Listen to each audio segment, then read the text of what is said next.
नमस्कार, अक्ष edu point में आपका स्वागत है।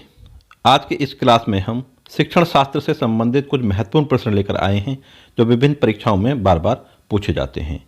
इसी के पैरेलल हमने पर्यावरण की एक सीरीज शुरू की हुई है, जिसके वीडियो अगर आपने नहीं देखे हैं तो आप हमारे चैनल पर विजिट करके उनको देख सकते हैं। चलो शुरू करते हैं आज की क्लास। आज की क्लास का पहला प्रश्न है, शिक्षा में अनुसंधान के महत्व को दर्शाने वाला निम्न में से कौन सा कारण नहीं है। अब शिक्षा में अनुसंधान क्या होता है? इसका अर्थ होता है नवीन ज्ञान की खोज एवं वर्तमान ज्ञान की सत्यता की जांच करना। यह अर्थ होता है अनुसंधान का, जैसे अंग्रेजी में कहते हैं रिसर्च। अब 4 विकल्प दिए हुए हैं, अब इनको हमें देखना है। पहला ऑप्शन है वह ज्ञान को जांचने का, परीक्षण करने का और मान्य करने का हथियार है। ये इसमें सही है। वह ज्ञान पैदा करने का एक प्रबल साधन है। ये भी बिल्कुल सही है। और ऑप्शन जो डी है वह शिक्षकों द्वारा किए गए प्रश्नों का समाधान मुहैया कराता है। ये भी सही है। लेकिन ऑप्शन सी इसमें सही नहीं है। वह आचरण विज्ञान के केंद्र पर विद्वान है। ठीक है, सिर्फ विज्ञान में ही रिसर्च नहीं की जाती, रिसर्च सभी विषय में की जा सकती है।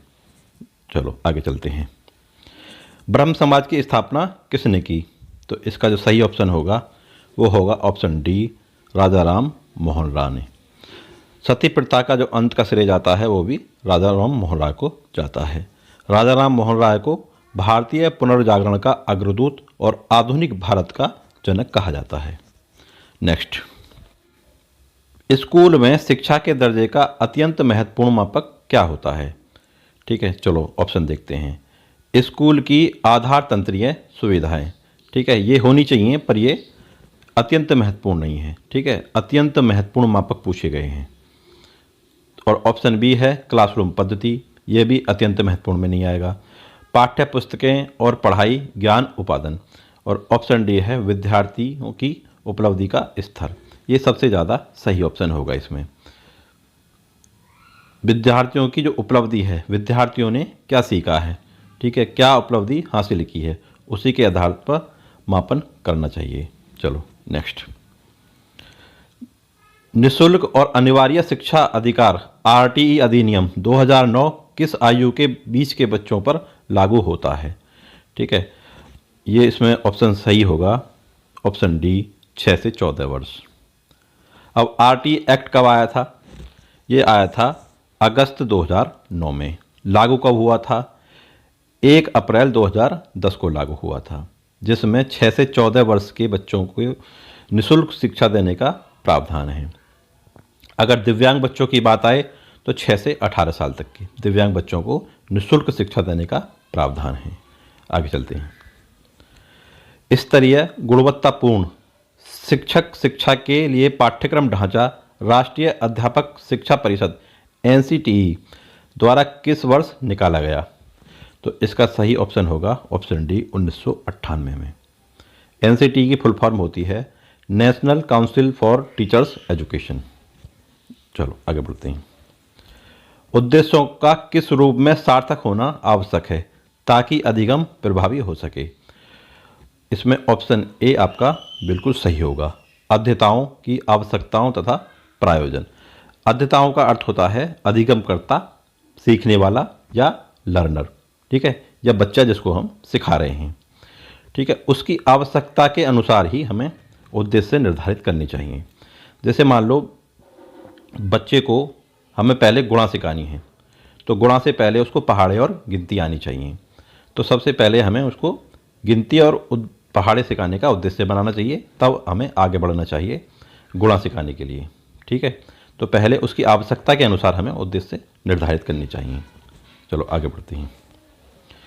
राष्ट्रीय शिक्षक शिक्षा परिषद का ध्येय है, तो इसमें ऑप्शन आपका सी बिल्कुल सही होगा, शिक्षा क्षेत्र के कॉलेजों में शिक्षा स्तर को बनाए रखना। ऑप्शन सी बिल्कुल सही होगा इसका। नेक्स्ट, प्रत्येक वर्ष राष्ट्रीय शिक्षा दिवस किस दिन मनाया जाता है? तो इसका ऑप्शन सी, ये 11 नवंबर, ऑप्शन सी होना चाहिए था। यहाँ पर थोड़ा ऊपर नीचे हो गए हैं तो इनको आप देख लेना। ठीक है, 11 नवंबर को राष्ट्रीय शिक्षा दिवस मनाया जाता है। क्यों मनाया जाता है ये? आज़ाद भारत के पहले शिक्षा मंत्री मौलाना अबुल कलाम आज़ाद की जयंती के अवसर पर मनाया जाता है। यह 2008 से इसकी शुरुआत हुई थी। ठीक है, 2008 से लगातार मनाया जा रहा है। चलो नेक्स्ट। शिक्षण के ऊपर कोठारी कमीशन की रिपोर्ट का शीर्षक था। तो कोठारी कमीशन कब आई थी? 1964 और 66 में आई थी कोठारी कमीशन। तो इसका शीर्षक था ऑप्शन ए, शिक्षा और राष्ट्रीय विकास। ठीक है, इसकी 5 सुझाव थे। ठीक है, उनको हम एक बार देख लेते हैं। तो पहला सुझाव था शिक्षा द्वारा उत्पादन में वृद्धि। दूसरा, सामाजिक एवं राष्ट्रीय एकता का विकास। तीसरा, प्रजातंत्र की सुदृढ़ता। चौथा, आधुनिकरण की प्रक्रिया में तीव्रता। और पांचवा, सामाजिक, नैतिक एवं आध्यात्मिक मान्यताओं का विकास एवं चरित्र निर्माण। चलो आगे बढ़ते हैं। शिक्षा के क्षेत्र में पाठ्यचर्या शब्द का तात्पर्य है। तो दिए हुए ऑप्शन आप पढ़ लीजिए। ठीक है, इनमें जो सबसे सही ऑप्शन है वो ऑप्शन बी, विद्यालय का समग्र कार्यक्रम जिसका छात्र दैनंदिन आधार पर अनुभव करता है। ठीक है, प्रतिदिन का वो कार्यक्रम जिसको शिक्षार्थी या बच्चा फॉलो करता है। ठीक है, उसे पाठ्यचर्या कहते हैं। नेक्स्ट। सभ्यता के लेंस से विद्यार्थियों की उपलब्धि का अर्थघटन करते समय शिक्षक को विद्यार्थियों के सभ्यता समूह की प्रणालिका को ध्यान में रखना चाहिए। समूह का इतिहास, शिशु का खाली जगह और व्यक्ति के सभ्यता के अपेक्षित भूमिका, ध्येय, स्रोत, बंधन और भेद। अब हमें इन 4 ऑप्शन में से ये पता करना है कि इस खाली जगह में कौन सा आएगा। देखिए, जब किसी भी विद्यार्थी की सभ्यता की दृष्टि से हम उसका सार निकालेंगे, उसकी उपलब्धि का सार निकालेंगे, तो हमें क्या क्या ध्यान रखना चाहिए। देखिए, भारत में विभिन्न प्रकार के धर्म, जातियां और जनजातियां रहती हैं। सभी की सभ्यता अलग अलग है। तो जिस समुदाय से या जिस समूह से वो बच्चा आता है, उस सभ्यता की प्रणालिका का ध्यान रखना चाहिए। समूह का इतिहास ध्यान रखना चाहिए। ठीक है, जिस समूह से बच्चा आ रहा है उसके इतिहास का। शिशु का धर्म। ठीक है, ऑप्शन ए इसमें सही होगा, धर्म, क्योंकि प्रत्येक धर्म की जो सभ्यता है वो अलग अलग होती है। और व्यक्ति के सभ्यता की अपेक्षित, मतलब उसकी जो रिक्वायरमेंट है सभ्यता, उसके अनुसार भूमिका, ध्येय और स्रोत, बंधन और भेद। ठीक है, तो इसमें ऑप्शन ए बिल्कुल सही होगा, धर्म इसमें आएगा खाली जगह में। चलो आगे बढ़ते हैं। Spare the rod, spoil the child, यह धारणा किस प्रकार की शाखा से संबंधित है जिसका समर्थन किया है।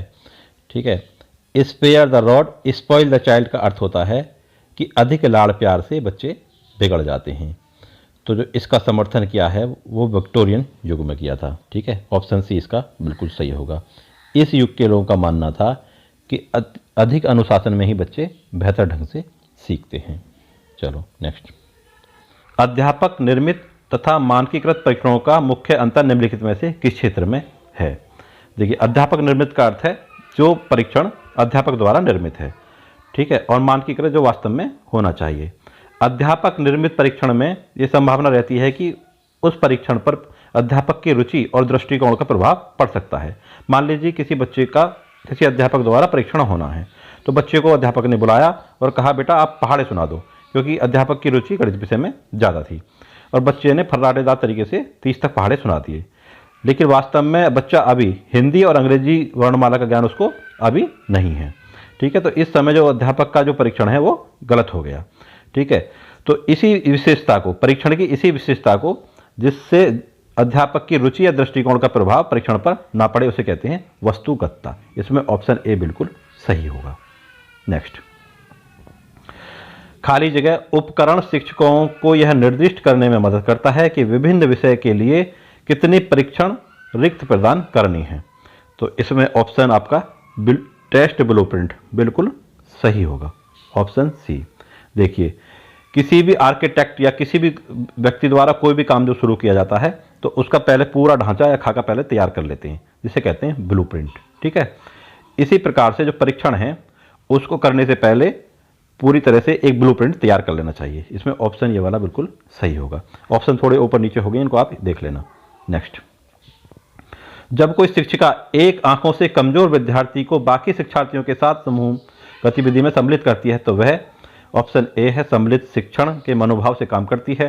आँखों से कमज़ोर शिक्षार्थी की ओर सभी शिक्षार्थियों की सहानुभूति जताने में सहायता करती है। आँखों से कमज़ोर शिक्षार्थी पर संभवतः दबाव डाल रही है। क्लास में शिक्षण में बाधा उत्पन्न कर रही है। देखिए, इसमें ऑप्शन ए बिल्कुल सही होगा।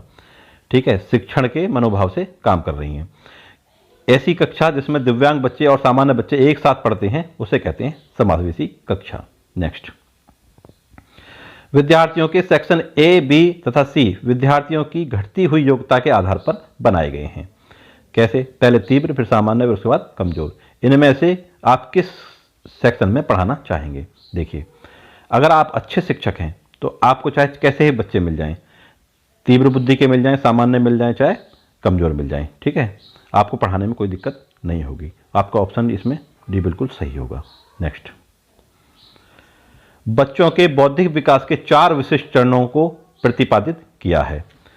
तो इसमें जो आपका ऑप्शन होगा, बच्चे के बौद्धिक विकास के 4 चरण दिए हैं जीन पियाजे द्वारा। ऑप्शन डी बिल्कुल सही होगा। ठीक है, इनको हम एक बार देख लेते हैं। तो इनमें जो है पहला जो चरण है वो है संवेगात्मक गामक अवस्था। इसकी अवस्था होती है 0 से 2 वर्ष। दूसरी है पूर्व संक्रियात्मक अवस्था, जिसकी अवस्था होती है 2 से 7 वर्ष।